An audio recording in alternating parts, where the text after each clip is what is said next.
I'm AC Brown, and you're listening to Is My Aura On Straight, a podcast designed to help you start living from your core instead of your conditioning.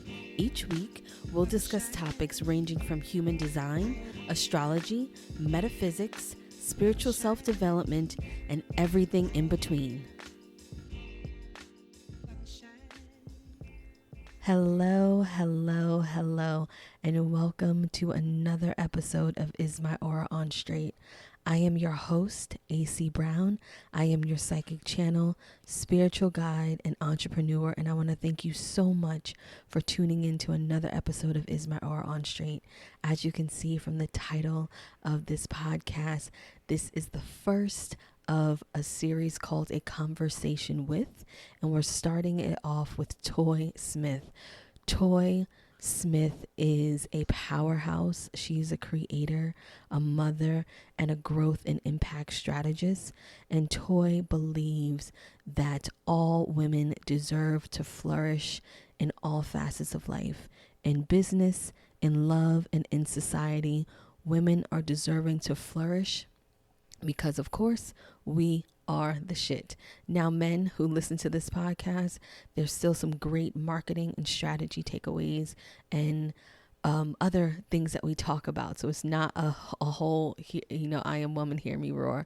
All of these episodes that I'll be rolling out on all of these conversations will be for everyone to take something away. So let's get started with this episode and let me know what you think.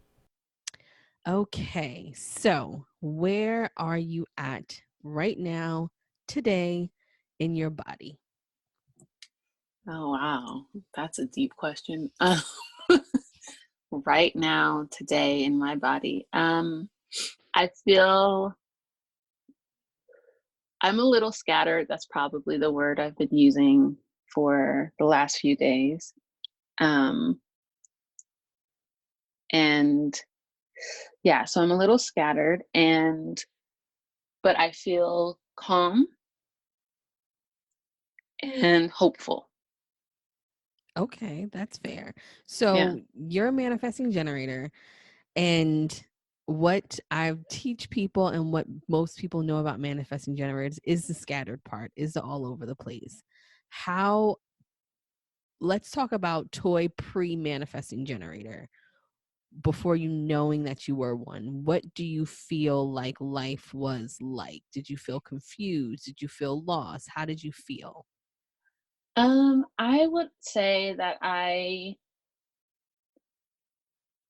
wouldn't say confused. I would say I felt always torn in like 12 different places, like pulled in 12 different places. Like I would keep a notebook of all the ideas I would have and want to implement, like, and do all of them like in one day. And then like I feel like I have ideas all the time and I would feel like, okay, I need to do something with this. Like I need some people to do this and help me. And so I felt um just pulled, and like I needed to act on everything. Like everything was divine in that moment and something needs to happen with it. And so how did that play a part in you? Because right now, where you are right now, you have a solid business foundation. Mm-hmm. And with that all over the placeness, did you find yourself failing a lot, or did you find yourself just feeling the hamster wheel kind of thing? I would the hamster wheel. I don't know if I really ever define anything as a failure. So I wouldn't say I failed. I would say that I've had too many pots on the stove at multiple times. Like, so in business and then just in like life in general. So if I have like being a mother and having all, that big pot, and then being all the time. So I've all done multiple things. Like I would be a person who was selling Avon and then trying to host a bunch of dinner parties and then reading 12 books and then wanting to do a book club and like like all doing all of it. And so I wouldn't say it's a failure. I would say that I never really had an opportunity. I never really gave myself an opportunity to let something really grow, because there's Mm. always something new coming. So I'd be like, all right, that thing ain't working in 3 months. I'm going to move on to this next thing because that could work, and do that 12 times. So would you say that with that mentality, do you feel like you've done yourself a disservice to not allow yourself to really know what failure is, to really know what it's like to not to have something not work out?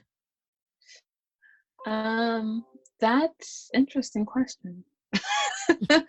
I would say possibly.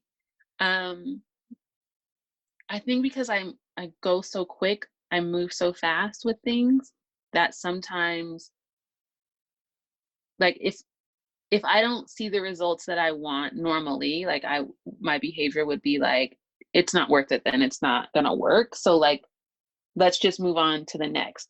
That it's not right at the right time because it's not getting the traction that it needs. Or that And you so want? that I want right now. So let me move on. And so that could be true, that I haven't really defined failure or experienced it because I haven't really sat with something, or I would say that I hadn't, like, that's past tense. Like, I have been sitting with a couple of businesses for the last 2 years, um, like my strategy stuff longer, but other things for the last 2 years, and being like, Toy, don't let it go. But in the past, definitely, I'd be like, well, let's just Oh move on. well, it didn't work out. It didn't work out. So Oh now well. with you being this, you're a manifesting generator, and just a little information, guys, about Toy's chart, those who are listening. Toy has the money line in her chart. It's the only official money line in human design. It's gate 45 to gate 21, but it's completely unconscious.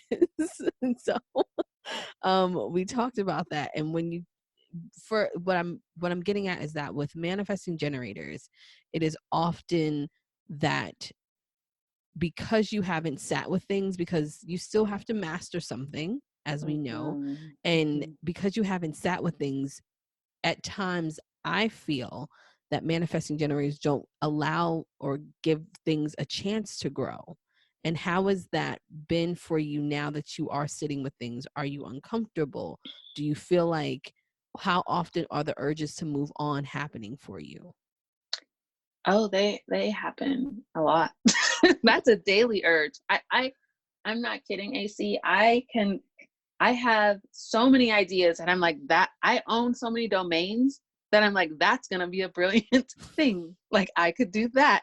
And I have urges all the time. And it's hard, really, um, for me to sit with things not thinking things won't work.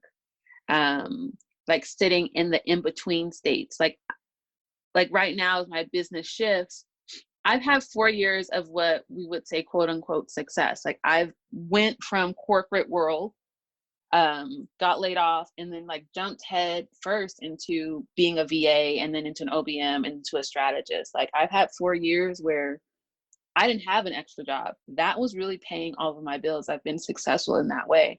And now that I'm shifting things, I'm sitting into a new fold of my business, and am really stressed about, like, oh, I should do something different because it's not working out the way it was before. But I know that it is a pivot that needs to happen. Right. So, like, really trying to calm myself and be like, this is worth it, and to keep going. With like Black Women Are Love, the t-shirt company, or not even t-shirt company, but more of a message that I have. Like, been a year and 3 months maybe, and it definitely doesn't sell like I would want it. There's not, like, the messaging isn't strong enough. I don't see enough people like chomping at the bit. And I've had multiple times I'm like, just close up shop. Let's be done with that. We tried that. Doesn't work. But because I have to really believe that that message is so beautiful and needed, that I have to give myself the opportunity to tend to it, which I haven't, because I have 12 other things that I'm doing. And I had to really realize that. So what I'm looking at now is like my strategy business, Black Women Are Love, and being like, that's all that I can hold and hold them well. Right now, it's about holding and growing things well for me so that I don't feel scattered all the time. That's good. I mean, Yeah. I hope you're listening, manifesting generators, because I'm sure this took you a long time to get to. So, Yeah. can you go through the process of that for any manifesting generators listening, of not necessarily what it took you to get to, but the emotions that you feel, because it's almost like a death to ideas in a way Mm, for a manifesting mhm. generator because of the fast movement, because of the multiple things. So how Yeah. did you evolve into where you are now when it comes to business and your ideas? I think the biggest thing I did, well, I started keeping a journal of all of my ideas. So I didn't feel like they were divine inspiration and that if I didn't act on them, that they would like disappear. So I just kept it, I started keeping a journal of like all the things that I think would be something, right? And then I think it was you like a year ago or something that you were saying that maybe the idea isn't yours, maybe it's here for someone else. And I really took that to heart, like, oh shit, like this may not be for me. Yeah. You know, who do I offer this for? There's someone in my world who may have this, like want to do this. And so I really took that to heart and like have started working with that of like, I had this idea, or like there are coincidences where someone will bring this up. It's like, have you ever thought about doing it this way? And they're like, great. And so I give it. I don't feel like I have to do something with it. Um, and then overwhelm myself and, you know, keep myself scattered. So I think those are two things of like documenting and then like releasing. And then also it's more for me now of like calming my mind. So like really spiritually and like physically, like making sure my body and my mind are calm and like meditation's important for me because it's like I can think about 12 million different things and want to do them, but I also want to do things well. So there's like an intersection that I have to be in. I can do all the things, I'm not going to do all of them well. And if I'm enrolling people into my visions for things, I want to make sure that they're held and that they are cared for and that they understand that I'm doing this well, and that they're supported. That means I can't do all of the things. And so I have to calm my body and my mind to know that what the work I am actually focusing on is worthwhile. Um, so it's just really taking care of myself and like releasing and not holding on to. I think for a long time I was holding on, like holding tight to like, these are mine. This is my ideas, like the ownership of like, this is for me. But like, what if it's just for the collective? Like I can Mm, just, it can go through me. that makes sense. Because how, what do you think about the concept? Because it's something that I wrap my, like, just go through my mind when it comes to manifesting generators, is that because when I talk to them, when I read them, they're the ones who are most confused about their purpose than any other Mm, aura type.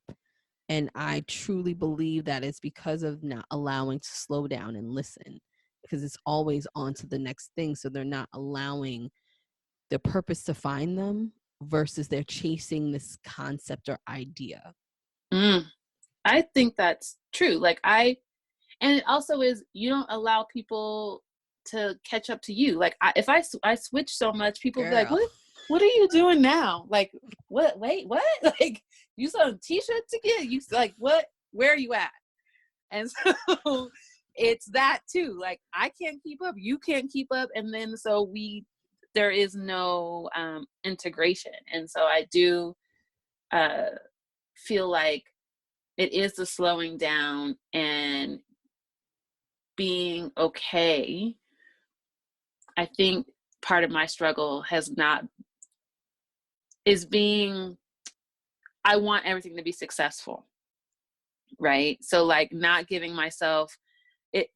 the chance to see the ups and downs and the ebbs and the flows. Like, I just want success. And I feel like that's a part of like my North Node shit too. Like, I have a North Node in Cancer. When I read about that stuff, I'm like, ooh, child. Yeah.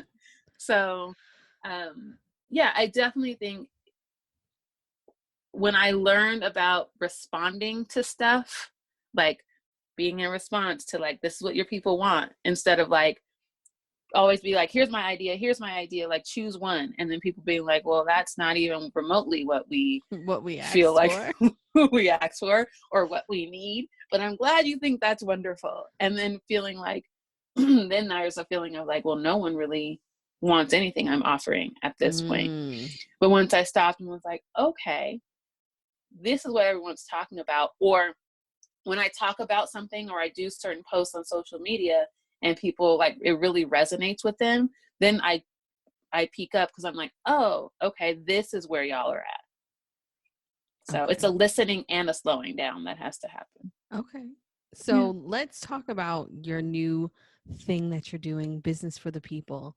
What is that? And the reason, because I love it, the concept, but I love your philosophy all the time. And that's why I wanted to have you on here, is about doing business in a different way. So what is Business for the People?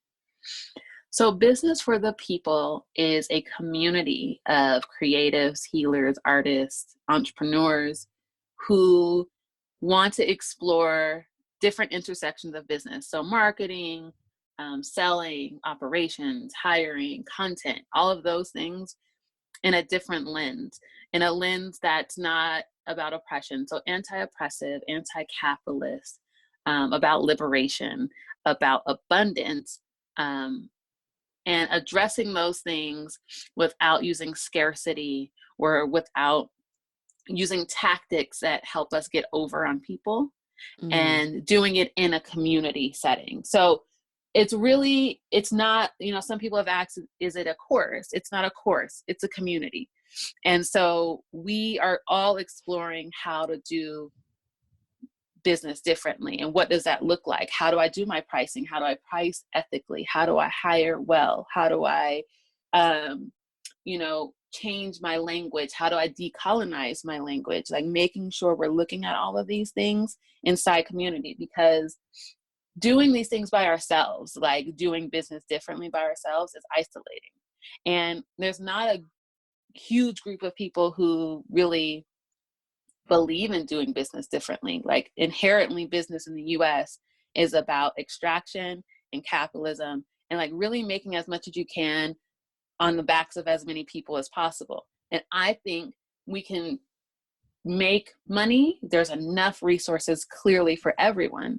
I feel like we can make money and do business differently. We don't have to use extraction, or we don't have to exploit people, and we don't have to scare people into buying and saying like, if you don't buy today, you're going to miss out. Like, we don't have to use those things once we really are embodied in ourselves. So it's really just a community where we are looking through that stuff, exploring those topics, and like having workshops on that. Like, we're going to talk about how to hire well. We're going to talk about how to decolonize your language and bring in quote unquote experts who do that work and have us talk about that. How do we do Facebook ads or Instagram ads in a different kind of way than we see now? How do we build a funnel that looks a little bit differently and offers consent for people to enroll? So it's just a little bit of different nuances of like how to do it and have a sustainable business differently.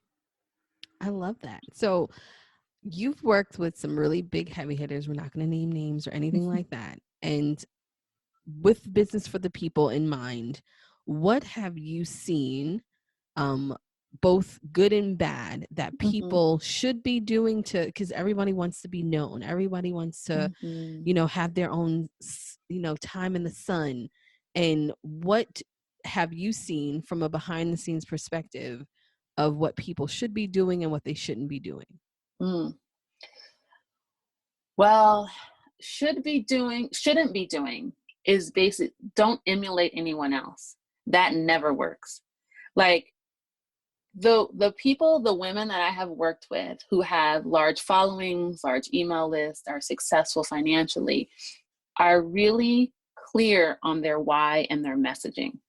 They know who their people are, they know who they are, they know what their work is about, and all they're really trying to figure out is how to get that out to people so that they understand it.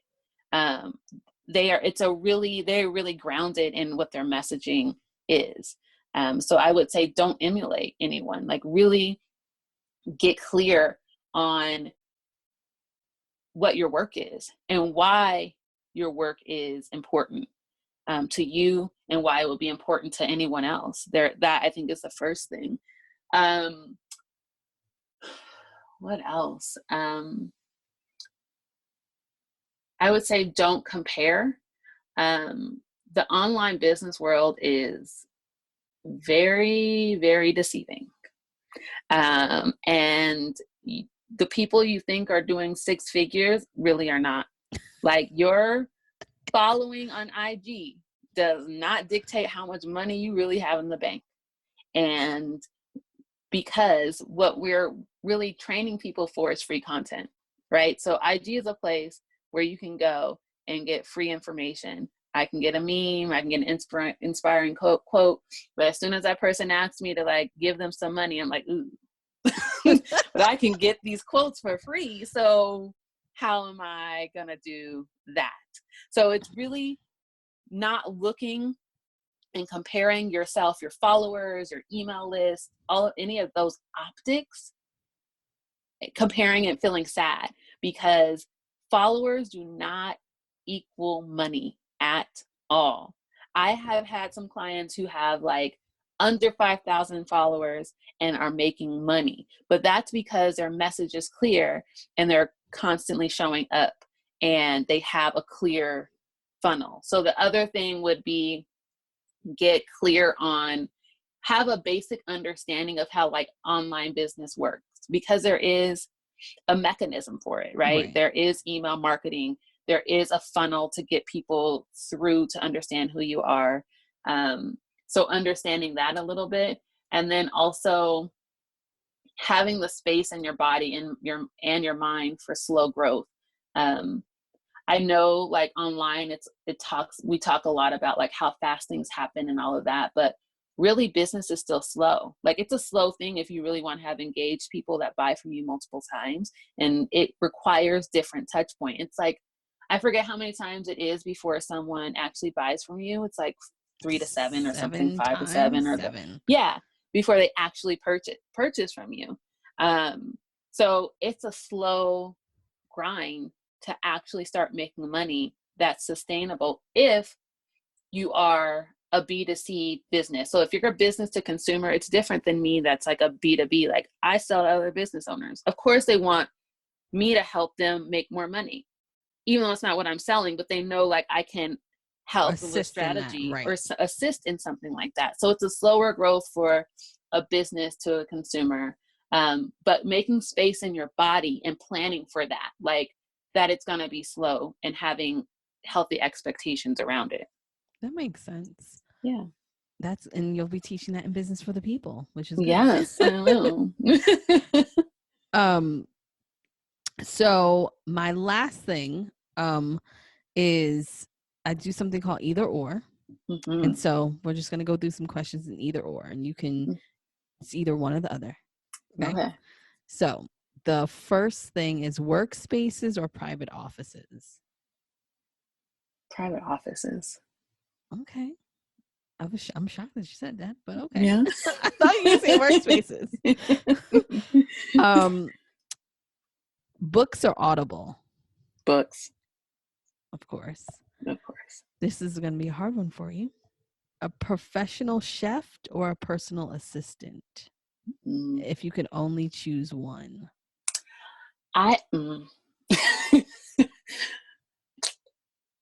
go with the chef. Okay. Oh, okay. I figured you would say that, but I was like, maybe she'll say personal assistant. And the last one, do the last 5 years over or skip to the next 5 years? I skipped to the next 5 years. Really? You are the first person that has said that in this interview series. You are the first person who has said that. Why would you skip to the next 5 years? My kids are going to be older. And so that gives me freedom. 5 years from now, I'll have a 19-year-old, a 2 almost 17-year-old, and how old will Jordan be? And let's see, 8 and a 13-year-old, 14-year-old. So, oh wow, you're gonna be out in these streets. I'll be out. That's freedom. If I go backwards, they get younger. That's not happening. Wow, you are the first person to say that. That is crazy. No. Wow, you said skip to the next 5 years. Let's go. 5 years. So 5 years from now, I'll be 41, 42. My money should be better in order. My business will be more established. I'll have more freedom. Let's go. You were the first person to say. Everybody else is like, "Oh, I want to do the last 5 years over," and I was just like, "Okay, sure don't." Tell me why. You're like, "Nope, skip to the next." Let's go. You're like, "So I can be out in these streets, everything." So tell, what one parting word or parting thoughts would you give around manifesting generators and how they can find or lean more into themselves? I would say the biggest thing is to honor the fact that you have all the ideas, and don't feel bad about it. Don't feel like you need to explain, but also release the fact that you have all of the ideas. So be able to say, yes, that's something I could do, but don't hold on to it so that you feel guilty if you don't make moves on it. Just kind of let it be like water. Flow in and flow out. I like that. So where can people find you? You mainly on IG at Toy Marie, or online. My website is toymarie.com. Those are the 2 most popular places. Okay. Well, thank you so much, Toy. Toy's my favorite manifesting generator. My gosh. Such a crazy world out there. Thank you so much. Thank you so much for doing this, and make sure you check out Toy. Thank you. Thank you for listening to another episode of Is My Aura on Straight. Make sure you follow me on Instagram at AC Brown, and also check out my website for products and services at www.acbrown.com. And until we meet again, make sure you have a great week filled with good vibes and good energy.